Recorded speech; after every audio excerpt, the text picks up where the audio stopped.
ఈ రోజే సబ్స్క్రైబ్ చేయండి, మీ ఫేవరెట్ షోస్ చూడండి. అసలు ఇదంతా తను ఎందుకు చేస్తుందో అర్థం కావట్లేదన్నయ్య.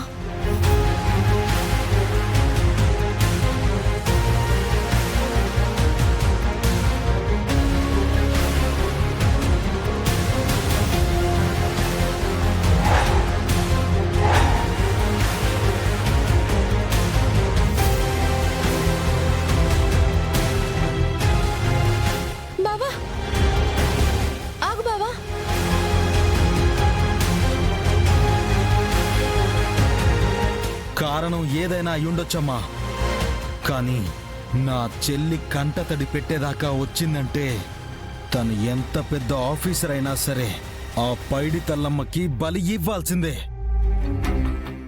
నా మాట విను బావా. ఏం చేస్తున్నావు? ఇలా ఒక హయ్యర్ ఆఫీసర్ మీద కత్తి దూస్తే తర్వాత పెద్ద కేసు అవుతుంది. నేను జైలుకు వెళ్ళిపోయినా పర్వాలేదేవా, నా చెల్లిని నా భార్యని అవమానించారంటే వాళ్ళు బతకూడదు.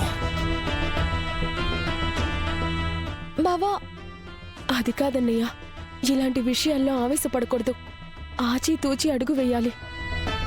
ఆ రోజు నువ్వు హాస్పిటల్ బెడ్ మీదున్నావని, నా చెల్లిని బతికించమని ఆ దేవుణ్ణి వేడుకుంటూ ఉండిపోయానే గాని, లేదంటే అదే రోజే ఈ సమస్యకి పరిష్కారం చూసేవాణ్ణి.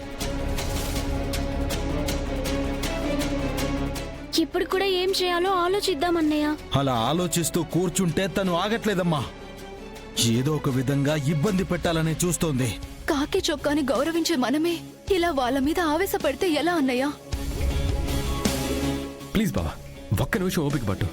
అసలు ఏం జరిగిందో, శివని ఎందుకు టార్గెట్ చేస్తుందో అన్ని వివరాలు కనుక్కుంటాను.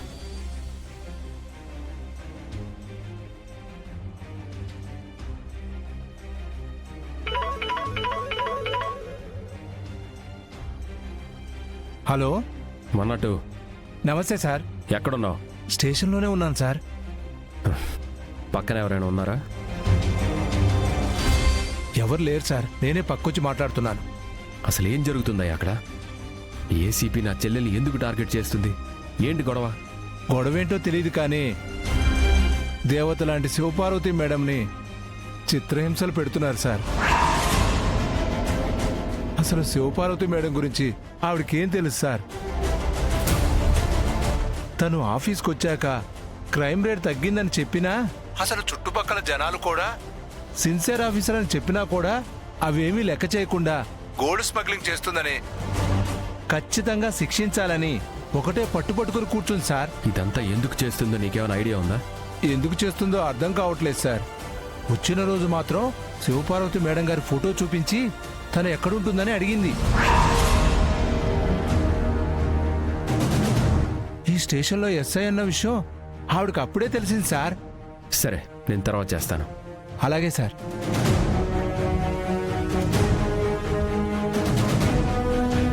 తన దగ్గర ఫోటో కూడా ఉందంటే కావాలనే శివని టార్గెట్ చేసింది బావా. తనకి నీకు గొడవేంటి శివ? నేను తనని చూడటం అదే మొదటిసారి అన్నయ్య. నన్ను ఎందుకు టార్గెట్ చేస్తుంది? శివ ఎవరితోనూ గొడవ పెట్టుకోదు, శత్రువులు కూడా ఎవరూ లేరు. కానీ ఆ ఏసీపీ ఎందుకు వదినని శత్రువులా చూస్తుంది? అదే మనం తెలుసుకోవాలన్నయ్య. ఎక్కువ టైం కూడా లేదు బావా. శివని కోర్టులో సబ్మిట్ చేసి దోషిగా నిరూపిస్తే జీవితంలో శివ జైలు గోడల మధ్యలో నుంచి బయటికి రాలేదు.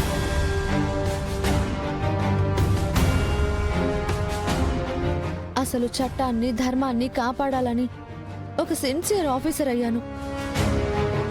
నా మీద పగ సాధించాలని ఎందుకు అనుకుంటుంది? నిజంగా ఆవిడకి పిచ్చి అనుకుంటాను బావా. నువ్వు పోలీస్ అవ్వడం కోసం ఎన్ని కష్టాలు పడ్డావో మాకు తెలుసు శివ. ఎట్టి పరిస్థితుల్లోనూ నువ్వు కోర్టుకి వెళ్ళకూడదు. వెళ్ళనివ్వనమ్మా. తను వేసుకున్న కాకి చొక్కా మీద దుమ్ము కూడా కదలదు. కోర్టులో శివని దోషిగా రుజువు చేసే లోపలే అసలైన దోషుల్ని తీసుకొచ్చి న్యాయస్థానం ముందు నిలబెడతాను.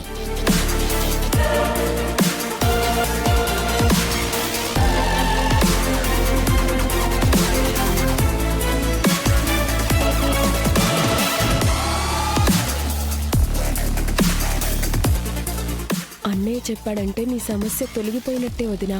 ధైర్యంగా ఉండు.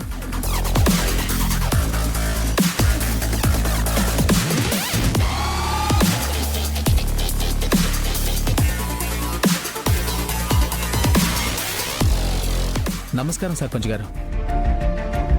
ఏంటండి ఇలా వచ్చారు? శివపార్వతి మేడంకి కోర్టు నుంచి నోటీస్ వచ్చిందండి. మేడం గారిని కాస్త పిలుస్తారా? నేను ఇక్కడే ఉన్నాను కానిస్టేబుల్ గారు. విషయం ఏంటో చెప్పండి. మీరు కోర్టుకు రావాలని నోటీస్ వచ్చింది మేడం. తెలిసిన విషయమే కదా, నేను వస్తానులే, మీరు వెళ్ళండి. అసలు మాకు ఆలోచించుకోవడానికి కూడా టైం ఇవ్వట్లేదేంటి? ఏమో సార్, మేడం మీ మీద ఆ ఏసీపీకి పీకల దాకా కోపం ఉంది. మీరు కొంచెం జాగ్రత్తగా ఉండండి మేడం. అసలే ఆవిడ హడావిడి చూస్తుంటే మిమ్మల్ని ఉద్యోగుల నుంచి తొలగించాలని చూస్తుందో లేక మిమ్మల్ని భూమి మీద లేకుండా చేయాలని చూస్తుందో మాకు అర్థం కావట్లేదు మేడం.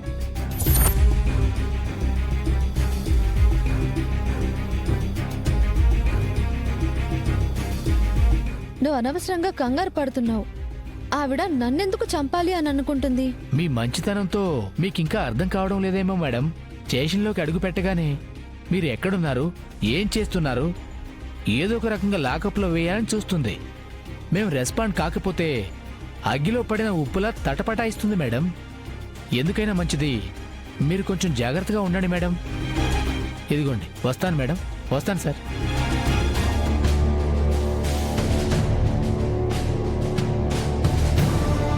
ఇదేంటన్నయ్య, ఇంకా టైం ఉంది.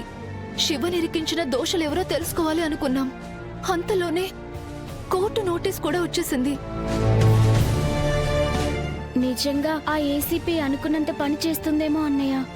పాపం వదినకేమన్నా అయితే నేను తట్టుకోలేనన్నయ్య. నువ్వు కంగారు పడకమ్మా, శివకేం కాదు. నిజంగా వదినకి ఏం కాకూడదు అనుకుంటే ఆలస్యం చేయకూడదన్నయ్యా.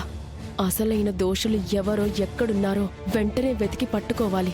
ఎలా పట్టుకుంటామమ్మా? అసలు ఆ గోల్డ్ బిస్కెట్స్ తన బ్యాగ్లోకి ఎలా వచ్చాయో తెలీదు అంటుంది కదా. తెలుసుకోవాలి బావా. ఒక్కసారి ఆలోచించు శివ. అసలు ఆ రోజు ఏం జరిగింది? నిన్ను ఎవరు కలిశారు? నీ బ్యాగ్లో గోల్డ్ బిస్కెట్స్ ఎలా వచ్చాయి? ఒక్క చిన్న లాజిక్ దొరికినా ఈ గండం నుంచి బయటపడచ్చు. ఆ రోజు జరిగిందంతా గుర్తు చేసుకో శివ.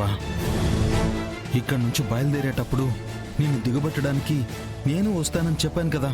అవును బావా, కానీ ఆ రోజు నా ఫ్రెండ్ స్కూటీ దొరకడంతో దాన్ని తీసుకుని వెళ్ళిపోయాను. మధ్యలో అది ఆగిపోయింది. అప్పుడే ఆటో వచ్చింది. అందులో డ్రైవర్ లోకల్ వాడే, కానీ ఇద్దరు రౌడీలు అప్పటికే ఆటోలో కూర్చుని ఉన్నారు.